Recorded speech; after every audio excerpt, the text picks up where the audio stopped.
पाकिस्तान में पोलियो का तो खात्मा हो गया।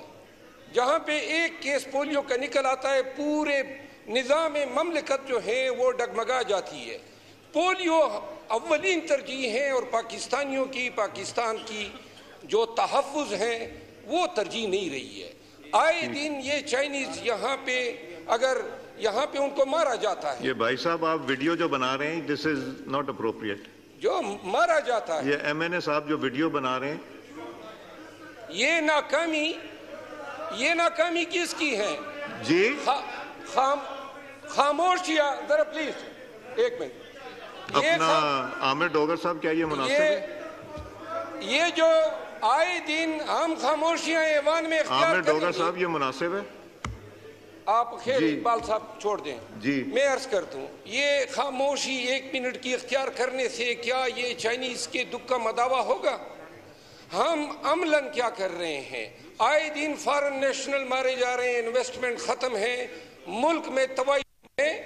तो लिहाजा इस अवान की वसातत से मेरी गुजारिश है, ये 1 मिनट की खामोशी और ये आए दिन बैरून मुल्क जो लोग आके इधर यहाँ पाकिस्तान में खिदमत सर अंजाम देते हैं, ये लाशें भेजने, इसका कोई अमली तदारुक करो। जिस तरह पोलियो को फाइट कर रहे हैं इसी तरह दहशतगर्दी को हमें फाइट करना चाहिए। Thank you speaker. जी असद कैसर साहब। जनाब स्पीकर साहब जी, मेरी इल्तिमास होगी क्योंकि ये बहुत सेंसिटिव इशू है और इस वक्त पूरी पाकिस्तानी कौम जो है एक अलमी से गुजर रही है कि जब आपके मुअज़्ज़िज़ जज साहिबान उसकी इज्जत और तौकीर बाकी नहीं रहती, जब उनसे फैसले आप जबरदस्ती लेते हैं, जब आप उसको डिक्टेट करते हैं और उसको प्रेशराइज करते हैं और उसके घरों में कैमरे लगाते हैं और उसको ऊपर जो है दबाव डालते हैं, तो इस हाउस पे उसके ऊपर डिबेट होनी चाहिए। मेरी सबमिशन है कि आप बेशक रूल्स आपके पास हैं और आप इस पे वो भी दे सकते हैं, लेकिन ये एक सेंसिटिव इशू है, आप इस पे डिबेट करने दें ताकि दोनों साइड से उसके ऊपर डिबेट आ जाए।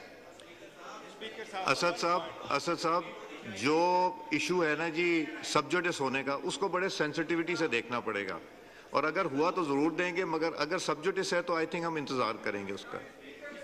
जी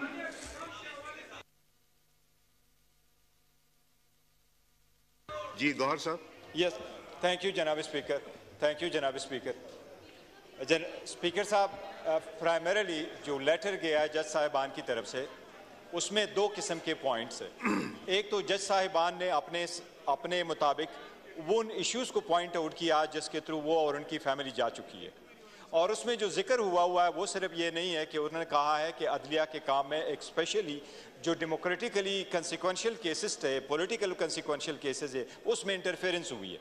पर उन्होंने जो पॉइंट आउट किया वो ये है कि आज भी अदलिया में इंटरफेरेंस हो रही है, इसलिए ये इस पार्लियामान के लिए सबसे इंपॉर्टेंट है। ये आइन ही प्रोवाइड करता है, ये एक तीसरा आर्गन है स्टेट का, और उसके इंटरफेरेंस करना आइन की खिलाफ वर्जी है। इसलिए इस पर बहस हर सूरत होनी चाहिए ताकि ऐसे इकदाम किए जाए जिसमें इंटरफेरेंस फ्यूचर के लिए उन पर बंद हो। तो लाजिम है जनाब स्पीकर, ताकि दोनों ईवान में दोनों तरफ से अपने अपने इजहार करें और ये ईवान रेजोल्यूशन पास करें कि किसी सूरत में भी किसी भी दौर में अदलिया में जो इंटरफेरेंस है ये नामंजूर है और किसी सूरत इंटरफेरेंस नहीं होनी चाहिए। पाकिस्तान में पोलियो का तो खात्मा हो गया। जहाँ पे एक केस पोलियो का निकल आता है पूरे निज़ाम ममलिकत जो है वो डगमगा जाती है। पोलियो अव्वलीन तरजीह है और पाकिस्तानियों की, पाकिस्तान की जो तहफ़्फ़ुज़ हैं वो तरजीह नहीं रही है। आए दिन ये चाइनीज़ यहाँ पे अगर यहाँ पे उनको मारा जाता है। ये भाई साहब आप वीडियो जो बना रहे हैं दिस इज नॉट अप्रोप्रिएट। जो मारा जाता है, ये MNA साहब जो वीडियो बना रहे हैं, ये नाकामी किसकी है जी? खामोशिया जरा प्लीज एक मिनट। अपना आमिर डोगर साहब क्या ये मुनासिब है? ये जो आए दिन हम खामोशियां ऐवान में आमिर डोगर साहब ये मुनासिब है? आप खैर इकबाल साहब छोड़ दें जी। मैं अर्ज करता हूँ, ये खामोशी 1 मिनट की इख्तियार करने से क्या ये चाइनीज के दुख का मदावा होगा? हम अमलन क्या कर रहे हैं? आए दिन फॉरेन नेशनल मारे जा रहे हैं, इन्वेस्टमेंट खत्म है, मुल्क में तबाही है। तो लिहाजा इस अवान की वसातत से मेरी गुजारिश है, ये 1 मिनट की खामोशी और ये आए दिन बैरून मुल्क जो लोग आके इधर यहाँ पाकिस्तान में खिदमत सर अंजाम देते हैं, ये लाशें भेजने, इसका कोई अमली तदारुक करो। जिस तरह पोलियो को फाइट कर रहे हैं, इसी तरह दहशतगर्दी को हमें फाइट करना चाहिए। थैंक यू स्पीकर जी। असद कैसर साहब। जनाब स्पीकर साहब जी,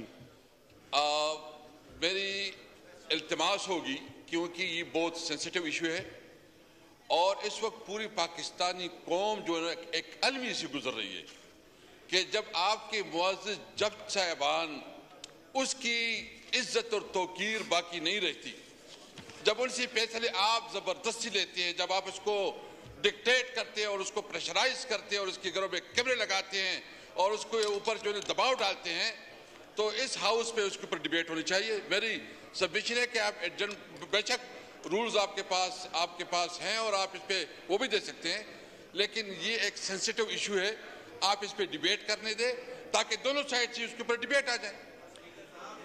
असद साहब, जो इशू है ना जी सब्जुडिस होने का, उसको बड़े सेंसिटिविटी से देखना पड़ेगा और अगर हुआ तो जरूर देंगे, मगर अगर सब्जुडिस है तो आई थिंक हम इंतजार करेंगे उसका। जी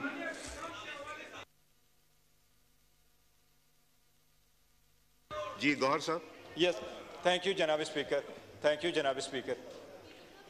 स्पीकर साहब, प्राइमरीली जो लेटर गया है जज साहिबान की तरफ से, उसमें दो किस्म के पॉइंट्स हैं। एक तो जज साहिबान ने अपने मुताबिक वो उन इश्यूज़ को पॉइंट आउट किया जिसके थ्रू वो और उनकी फैमिली जा चुकी है, और उसमें जो जिक्र हुआ है वो सिर्फ ये नहीं है कि उन्होंने कहा है कि अदलिया के काम में एक स्पेशली जो डेमोक्रेटिकली कंसिक्वेंशियल केसेस थे, पॉलिटिकल कंसिक्वेंशियल केसेस है, उसमें इंटरफेरेंस हुई है। पर उन्होंने जो पॉइंट आउट किया वो ये है कि आज भी अदलिया में इंटरफेरेंस हो रही है, इसलिए ये इस पार्लियामान के लिए सबसे इंपॉर्टेंट है। ये आइन ही प्रोवाइड करता है, ये एक तीसरा आर्गन है स्टेट का, और उसके इंटरफेरेंस करना आइन की खिलाफ वर्जी है। इसलिए इस पर बहस हर सूरत होनी चाहिए ताकि ऐसे इकदाम किए जाए जिसमें इंटरफेरेंस फ्यूचर के लिए उन पर बंद हो। तो लाजिम है जनाब स्पीकर, ताकि दोनों ईवान में दोनों तरफ से अपने अपने इजहार करें और ये ईवान रेजोल्यूशन पास करें कि किसी सूरत में भी किसी भी दौर में अदलिया में जो इंटरफेरेंस है ये नामंजूर है और किसी सूरत इंटरफेरेंस नहीं हो।